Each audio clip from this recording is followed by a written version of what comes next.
కామారెడ్డి జిల్లా బీర్కూర్ మండలంలో కళ్యాణలక్ష్మి డబ్బులు స్వాహా చేసిన ఘటన బయటపడింది. వీరాపూర్ గ్రామానికి చెందిన పవర్ సాంబయ్య కూతురు పెళ్లి 2024 డిసెంబర్ 12న జరిగింది. అయితే కళ్యాణలక్ష్మి పథకానికి అప్లై చేద్దామని వెళ్ళగా అప్పటికే సాంబయ్య భార్య పేరు మీద కళ్యాణలక్ష్మి మంజూరైనట్లు ఉంది.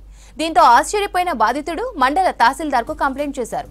తన కూతురు పేరు మీద తప్పుడు పత్రాలు సృష్టించి 2019లో కళ్యాణలక్ష్మి డబ్బును తహసీల్దార్ ఆఫీసులో వీఆర్ఏగా పనిచేసిన మల్లాపూర్ గణేష్ తన అకౌంట్లో వేసుకున్నట్లు గుర్తించారు.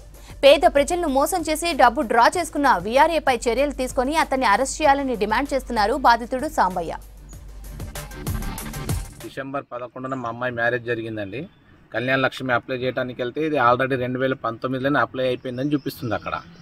మరి అది ఎంక్వైరీ చేస్తే ఇక్కడ మండల ఆఫీస్లో ఉండే ఈఆర్ఏ గారే లేపుకున్నట్లు వాళ్ళ అకౌంట్లో అమౌంట్ పడ్డట్టు వచ్చిందండి.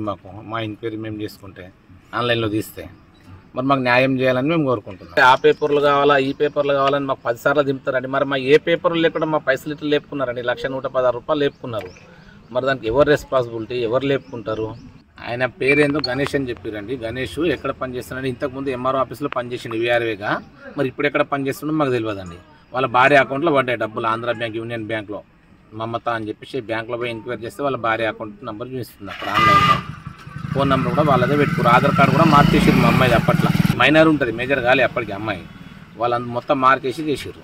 ప్రజావాణి కార్యక్రమంలో పవర్ సాంబయ్య గారు అర్జీని సమర్పించినారు. ఆ అర్జీలో తన కూతురికి రీసెంట్గా పెళ్లి చేయడం జరిగింది. కానీ దానికి సంబంధించిన అమౌంట్ని గతంలో ఎవరో కాజేసినట్లుగా వారు దరఖాస్తు చేసుకుని ఉన్నారు.